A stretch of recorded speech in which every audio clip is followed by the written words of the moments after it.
Do you feel like you always in a rush? Like you have places to go to, achievements to, well, achieve, people to please? Mm-hmm. I am myself like that. Or at least I used to be.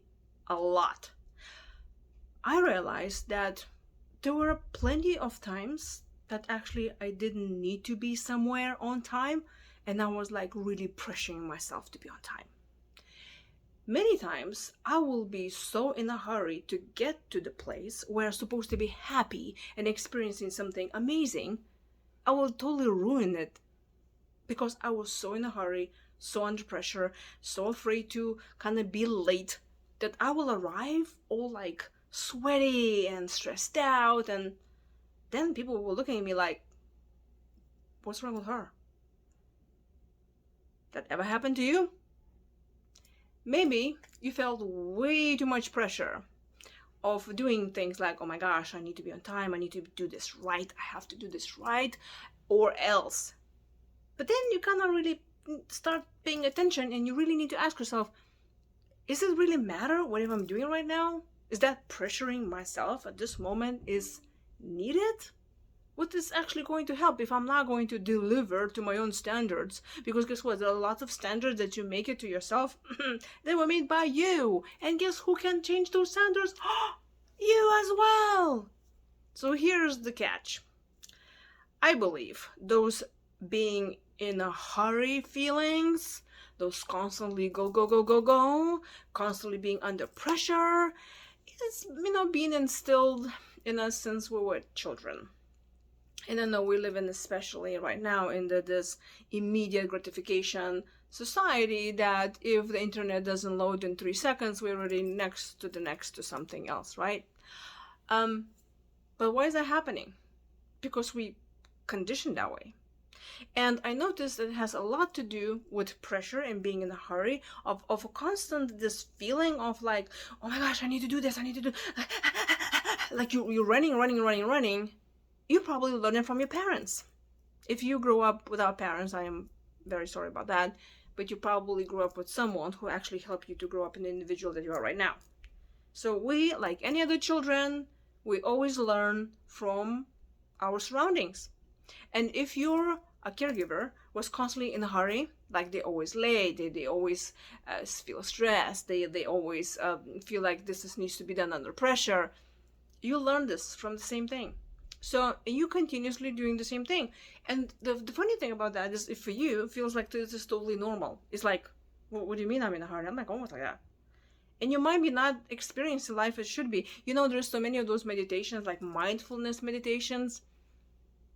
If you think, well, I'm not gonna waste my time sitting and thinking nothing, this is ridiculous, and you really cannot stop your mind just for a little bit, just calm down, that's your normal state. Yeah.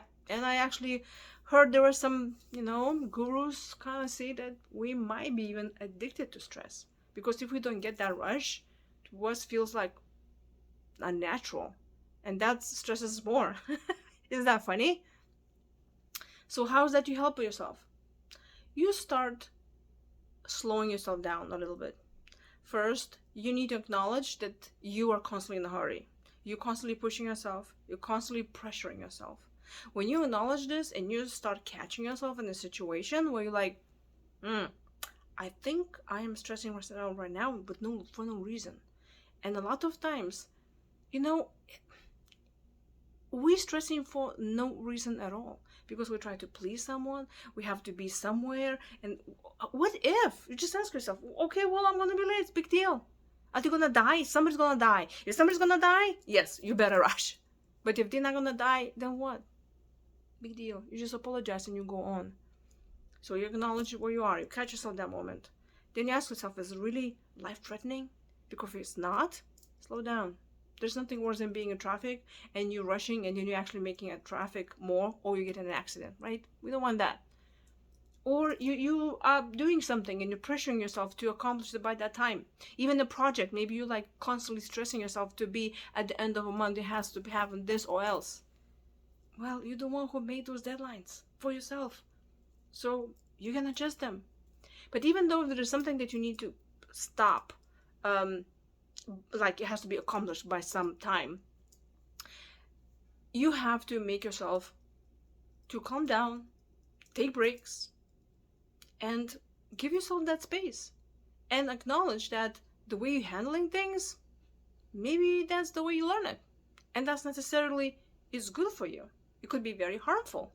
And then you start implementing some different things in your life, taking breaks, even a 2-minute break, even 1 minute. Can you do 1 minute break every hour? Put an alarm on your phone or anywhere that kind of tells you, yay, the hour passed, and then you just do nothing for 1 minute. Can you do that? Can you do that? Try it. It will make a very big difference. Because you see, if let's imagine I'll give you a glass of water and I tell you, okay, what do you think how heavy this glass is? You see, here is the answer. It depends how long you're going to hold it. If you will be holding this for the whole day, probably going to be very, very heavy and painful in a few hours. But if you will make breaks, you probably can do this game a whole day. Acknowledge where you are, catch yourself doing it, take a break, and then try to change the habit. And if you grew up in a dysfunctional family where any of your caregivers, or even having one of your parents or your one caregiver in the household being just emotionally not available to you, I have a book just for that.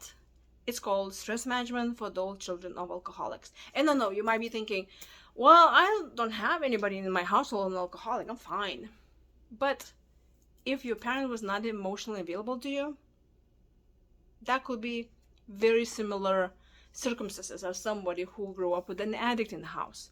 So this is my #1 bestseller, and it's available on Amazon. If you have not gotten it yet, please go do so.